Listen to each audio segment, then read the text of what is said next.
Welcome back to our exploration of the architectural genius, Mies van der Rohe.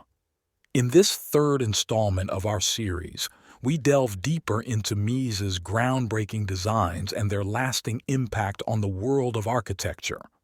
Join us as we uncover the innovative concepts behind his iconic buildings and trace the evolution of his visionary ideas. Get ready to be inspired by Mies's timeless vision and his revolutionary approach to modern design. Let's continue our journey through the extraordinary life and work of Mies van der Rohe. Continuing talking about the monument done as we saw in the previous image, however, he still maintained his Olympian distance from everything. Here you see him drawing with one hand in his pocket, perfectly suited as he always wore custom-tailored suits, drawing with charcoal the floor plans of the Estes house. These salons were two of his clients who were both managers of a large silk fabric company. They were men, as is often the case when they are close to the manufacture of luxury products, also art collectors, especially Lang, and at the same time eager to equip themselves with mansions that express their social and economic power, but through a new language. Because they were men of their time, modern men. And here is Mies drawing the plans as you can see. In a horizontal position, sketching the floor plans, and in a vertical stance, drawing the elevations of the Estes house. I tell the two partners two brick houses very similar, and with small differences that you might now see and think are so anonymous, so mundane, wouldn't have noticed them passing by. And indeed, that's the case. There's a deliberate pursuit of refinement in the details, yet an air of casualness about the houses. These are extraordinary homes. Mies's use of brick is perhaps more sophisticated than most artists. The level of finishing brings tears to the eyes.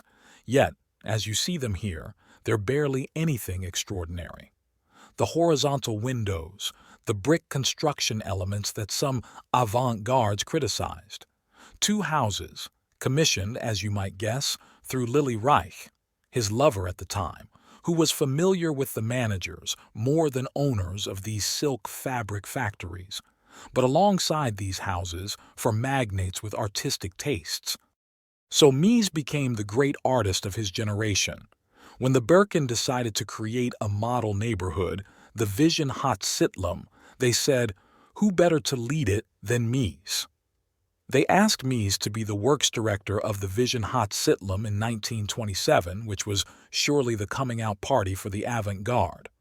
This was his first project, a model, as you can see, made of ceramics, reminiscent of the same clinkers used in the monument to Carl Engel and Rosa Luxemburg and in the Wolf House. It sparked indignation because it reminded many of a Jerusalem neighborhood with these rooftops. This was risky in the German climate, where the gabled roof was considered Germanic, and flat roofs were associated with southern peoples. Mentioning Jerusalem in that anti-Semitic climate made it even worse. After all, both Gropius, who commissioned the work, and Mies, who executed it, were disciples of what was then derogatorily called the Jewish Peter Verens. They had worked with Verens, and in the Germany of that time, remember that Hitler had already published Mein Kampf in 1925. So, at the rise of Nazism, they were two disciples of a Jew. Verens had the most important office in Berlin, which was heavily criticized. In any case, Mies made a second version. Fragmenting the houses further, each piece was attributed to one of the modern architects who were transforming the profession and the way of living at that time. It was like a grand exhibition, a model neighborhood that would be crowned, as seen here, as if it were a stat krone by the block of Mies van der Rohe. He said, yes, everyone makes their little house, their block, but mine above all because I am going to be. And indeed I will be the only one who made a project of a block that would then have a progeny. He invented social housing, which continued until the 1960s, and he invented it in that block. Many of those he invited, like Le Corbusier, did their own artistic things, their little artistic touches, all with logical flat roofs with a nautical appearance, but none achieved that progeny. This is the image of the Vision of Sidlum, named Vision because it was white, the white colony. And here you have Mies block crowning the ensemble. In this famous photo, Mies is on the right and Le Corbusier, with his bowler hat and pipe, is on the left, both in 1927 visiting the construction site of the Vision Hof. They were the two greatest architects of the moment, both having worked the same year for Peter Behrens, participating in this grand operation to showcase to the world how the new architecture would be, not with projects or drawings, but with actual buildings that everyone could visit, of course. Years later, this postcard, created during the Nazi era, illustrates the criticisms made at the time. It was perceived as a southern place, resembling a North African Kasbah, and therefore seen as an enemy of the Germanic, an enemy of the nation. The political and ideological landscape was understandably polarized, but Mies continued to navigate above the circumstances. He had designed these projects for large glass skyscrapers, and the glass manufacturers, who had published books like this showcasing Mies's projects, such as both the glass skyscraper and the one on Freddie Street, had a predominant role. They commissioned him and Lily Reich together for the Glass Round in Stuttgart. The Glass Round, which translates to Habitation de Cristal, or Room of Glass, was essentially a glass pavilion designed to showcase how one should live in the future. Mies completed 4 houses or pavilions within a very short period, which illuminated a new conception of space, often referred to as the open plan. These 4 projects, including the Glass Room, played a significant role in shaping modern architectural ideas and concepts. As you can see, Mies attempted to evoke a new way of living with glass walls and fluid spaces, departing from the decorated boxes that had been prevalent until then. Visitors to these pavilions were either fascinated or puzzled by the absolute simplicity. The Glass Room, mentioned earlier, was co-authored by Lily Reich. However, it's worth noting that she collaborated with Mies on other marvelous installations as well. Like the Café Samt und Seide, Velvet and Silk Café, designed by Lily Reich, which conveyed to Mies the appreciation for material sensuality, contrasting with his typically cold and geometric architecture. Throughout his career, Mies became known not only for his glass prisms but also for his use of materials like Tino's marble, travertine, raw silk, cedar, and white velvet. Together with Lily Reich, he created the Barcelona Pavilion in 1929, which, despite disappearing shortly after its initial construction, was later rebuilt to commemorate its significance in architectural history. Yet, fewer people recall the other exhibition held in Barcelona during the same period. An exhibition on silk, once again designed by Lily Reich in collaboration with Mies van der Rohe, was overshadowed by their more critical work during those years, the Barcelona Pavilion. The Barcelona Pavilion, captured in this vintage photo, reveals the shadowy outlines of its columns, partially obscured by a kind of lattice screen. It stood as an anomaly in its time, a departure from the solemn classical aesthetic dominating the exhibitions. Today, however, it's revered as a pivotal work of the 20th century. Since its reconstruction, many have had the opportunity to experience it firsthand, moving beyond historic photographs and silver prints. As many of you know, the 1929 Barcelona exhibition was inaugurated by Alfonso Thurr-Faint, whom you can see here conversing with the architect, both sporting top hats. This event caused an extraordinary impact, particularly because, for the first time, the separation between enclosure and structure became legible. What Mies did here by placing the pillars and enclosures separately, not incorporating the pillar into the enclosure, this intention, so to speak, for each part of the construction to be independently readable by segregating it, was indeed a revolution.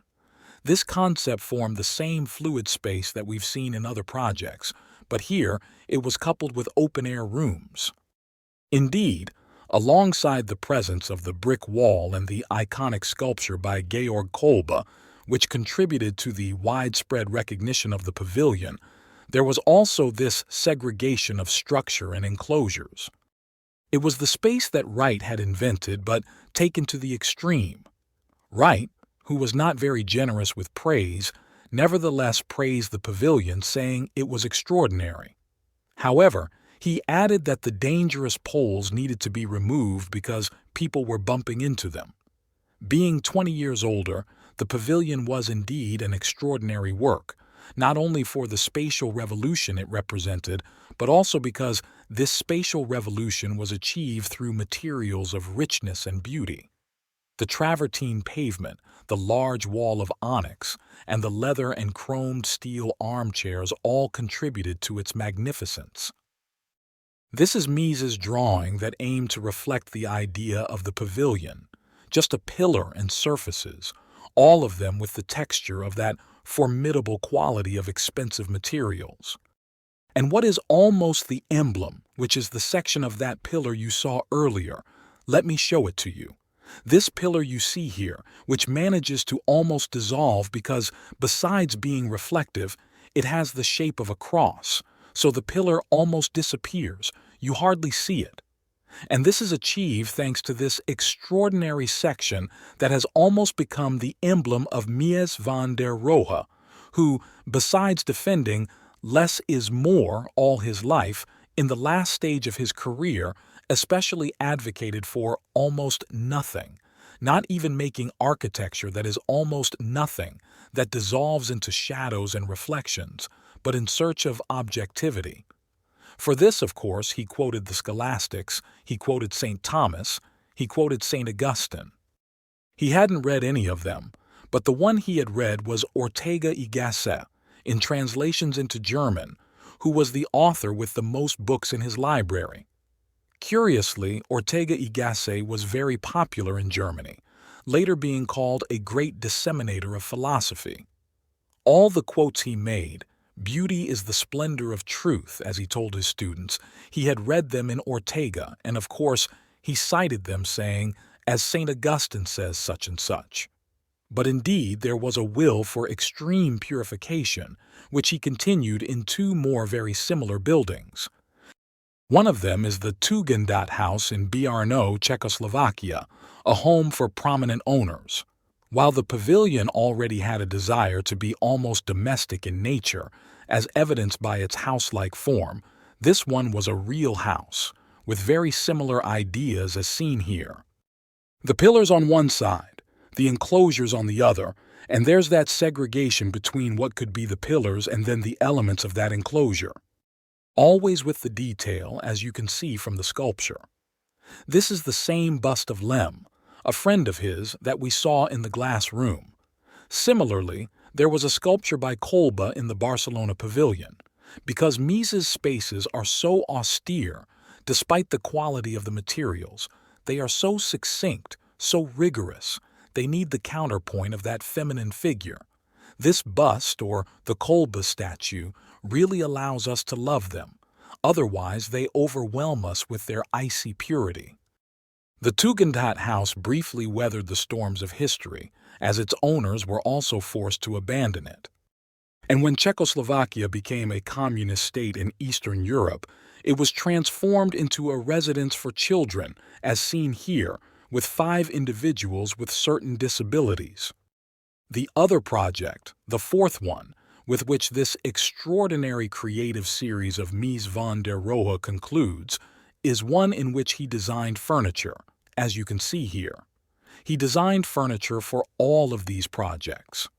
In addition to the famous Barcelona chair that you've already seen, which can be found in the lobbies of banks everywhere, he also designed the MR chair, which is a cantilevered tubular steel chair, similar to what Groger had done before.